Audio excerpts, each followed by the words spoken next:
on the ground. Get on the ground. Taser, taser, taser.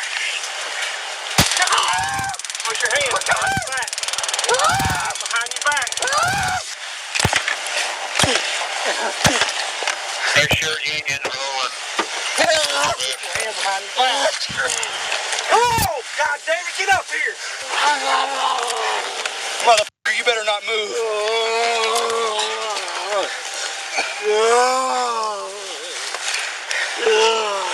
Got it?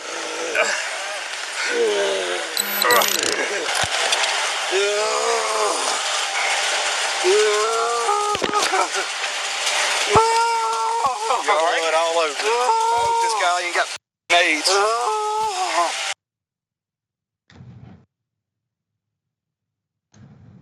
That was, you guys, that was the horrific murder of Ronald Greene by Louisiana State troopers back in 2019. That was body cam footage that filmed what they were doing with him. And that's a very important part about this because the update is about how investigators, Louisiana State Police investigators have looked into this.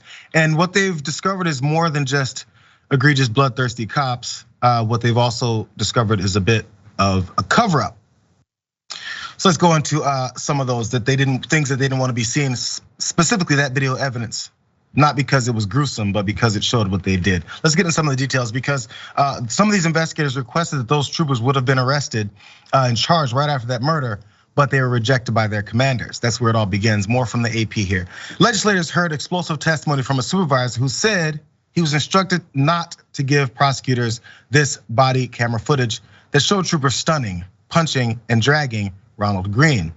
Nobody in my chain of command wanted anything done, is what Lieutenant Scott Brown told a special committee investigating the state's handling of Greene's death. They can't come in here and admit to that. They'd go to prison, is what he said.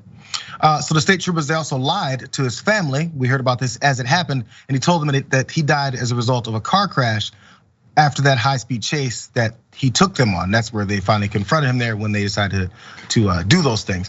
So the AP last year obtained and published the long withheld body cam video that showed what really happened. Troopers jolting Greene with stun guns, punching him in the face and dragging him by his ankle shackles as he wailed, "I'm your brother, I'm scared, I'm scared." So again, so this is when they first confront him and he does say that. Let's run this video, you guys. Again, it's aggressive, it's violent. Watch this.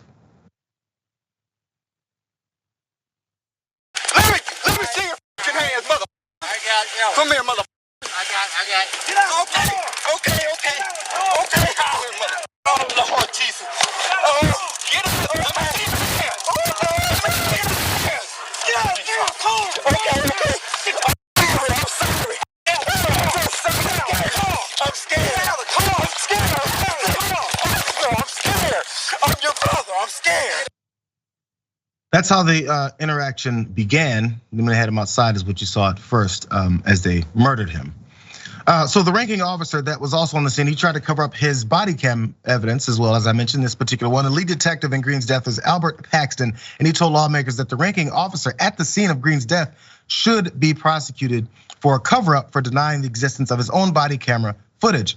Lieutenant John Clary's video was also withheld for months from both the state and federal authorities. Records obtained by the AP show that Clary remains a focus of the ongoing federal investigation, even after the state police cleared him of any wrongdoing, concluding it was unclear whether his footage was, quote, purposefully withheld, which of course they're finding out and they're figuring now. As we know, as cops have had to wear body cam footage more, or wear body cameras, and their footage then comes out, there's now layers to whether or not then it gets released to the public. We see it every time one of these instances happen. They want to go through the investigation first and hopefully not do things like what the Louisiana State troopers did here. So also there was a second officer in command, and he looked to wipe his cell phone clean to avoid any of his responsibilities with this. Let's look at that. Kane, who was the agency's second in command, also told lawmakers on Tuesday that he's been investigated for having his cell phone, quote, sanitized, which means erasing all of its data amid the ongoing federal investigation. He said that an internal inquiry barred him from answering the panel's questions about the phone's wiping.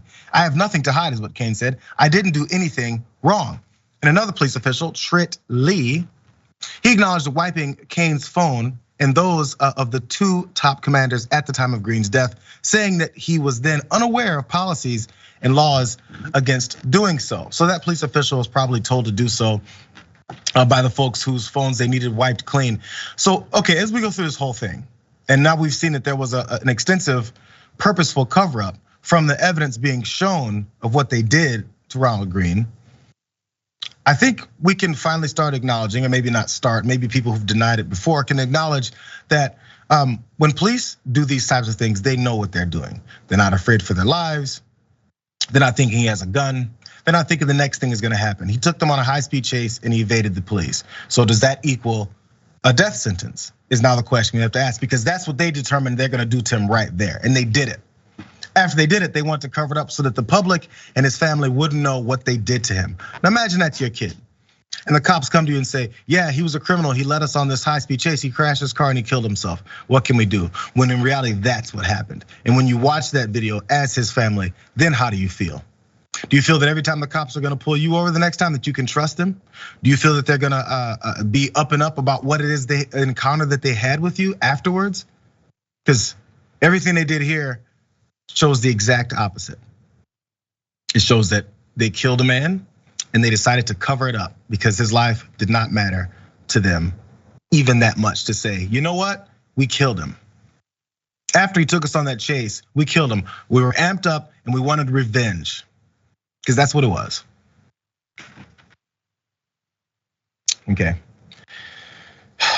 So yeah, next time you talk about Blue Lives Matter and All Lives Matter, ask these cops whether or not they think Ronald Greene's life mattered, because they tried to cover up the fact that they killed him. If you don't think that they were doing something illegal, ask them, because they think they were doing something illegal, or else they wouldn't cover it up.